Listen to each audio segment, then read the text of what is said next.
Well, I came shooting out of the infinite space 50 years ago. Um,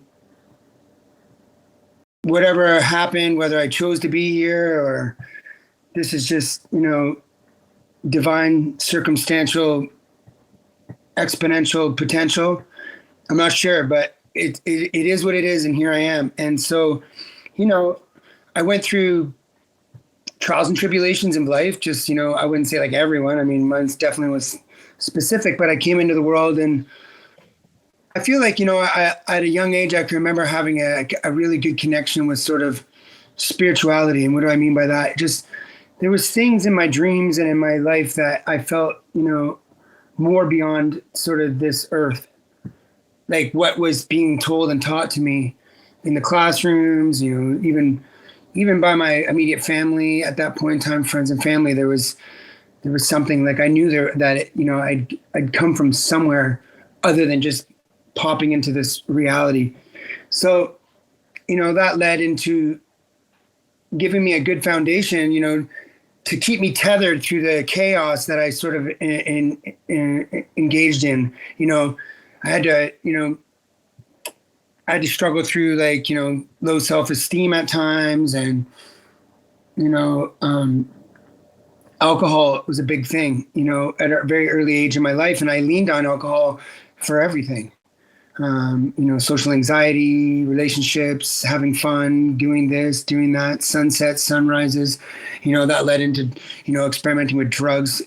Experimenting turned into becoming a professional. A lot of like, just things that were available, like cocaine. Cocaine was great, solved a lot of problems in the midterm, in the moment, I guess you could say, what I perceived as solving. Really what it was doing was dissolving. So, eventually I joined up on a runaway train, where it was a battle between my potential, construction, and destruction. Right. Who was going to win? And so thank God my soul, this recognition of the more that was going on, I got a girl, I guess you'd say pregnant. There's not really much way to put that. And I was 37 and, I was at the peak of being out of control. Like I went to some psychologists and all these things, it never really worked for me, that kind of stuff. I think just because my rebellious nature was just always like finding holes in what they were saying, and it wasn't allowing it to attach and become something that I understood so that I could put into practice. But what was strong was my all of a sudden knowing, I had a friend 3 months before my child was born say, have you ever heard of ibogaine and iboga? And I said, no. He said, it's a plant medicine that's helping people, deal with their addictions. And for some reason, it resonated with me. There was a vibrational resonance, which I call truth, recognition, that said, hey, because I knew my spirit was speaking to me that I needed to change myself. I didn't want to bring a child into this world and be an example to him that was going to lead him down the same road. So I went and did iboga. What year was that? What year was that, Mark? 2011. 2011. Yep. And I did iboga 2 months before he was born. And, I went completely sober for 2 years.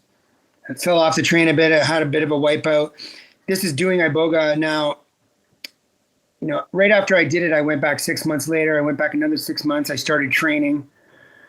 I went to Africa for my first time in 2013, where I met my wife on the airplane on the way there, which has been great because we've always been aligned with the same, focus. Was she going down there to do it as well? Yeah. On the airplane?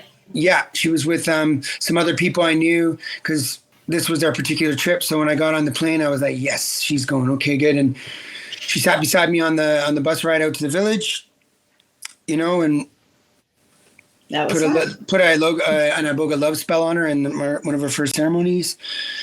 And here we are today, 2 children later. And, we have a good relationship. It's great. She's wonderful. She's very dedicated towards this path as well. Well, I think as you are yourself, I mean, you really dove into this pretty strong. I mean, me and you have a very, very similar background. And I think a lot of people who are in this space have that very similar backgrounds of traumas and just trying to get out of traumas, healing addictions with your traumas, so on and so forth. So what did it for you that first time? What do you think happened? Well, I mean, God touched me and let me know that he was there. And so that recognition began me to trust, and that realized that I needed to elevate myself to something more divine instead of something hellish. And then as I did that, I began to learn to listen. I went back to Africa in 2014. We went back to Africa in 2015, got married. I went back to Africa in 2018. I opened up Iboga Soul 2014. We filmed Dosed in 2018. And I just we'll dive into all this. We'll dive into all this, but let's talk first this. Let's say this. Yeah. Let's tell people what Iboga is, because a lot of people are scared, fear Iboga, I mean, especially even in this path of people that have taken plenty of psychedelics from ayahuasca to lachuma, psilocybin. Well, I mean, listen, I was afraid of Iboga until I met you. If you could also talk about the difference between Iboga and Ibogaine. Perfect, Michelle. I mean, this is what Iboga looks like. And it's scraped off of a root bark. Mm-hmm. And inside that medicine, or what we call scientifically, we call alkaloids. So, say there's I think it's 12 to 14 alkaloids or something in the medicine. But that's a spirit. And so ibogaine is one of those alkaloids that gets isolated. And, ibogaine is, I think, it's the biggest percentage of alkaloids in the medicine. And they notice it has profound effects for helping people with detoxing, especially with opiates. It has a magic quality that can actually, without getting too scientific, reset receptors, and offer spirituality as well. But, working with the full medicine, there's different synergetic properties with the spirit. I've heard someone say before, Ibogaine's like Iboga's baby. And sometimes for addictions, it's really good to do Ibogaine. I'm a huge fan. Like when someone's going through that initial steps and processes of getting clean and detoxing, it's very hard. Because a withdrawal, if you look at it, someone's withdrawing into their self. There's no open expansion. And so they're actually facing their greatest fears, not only on a physical level, but on a spiritual and a mental level. Withdrawals are very frightening. So sometimes all of these other components with the medicine can create too much uncomfortability for someone, and it makes it very difficult to go through the process.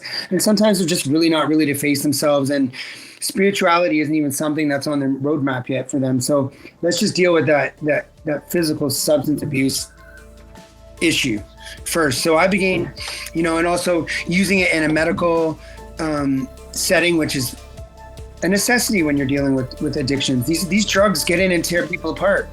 They have to be removed.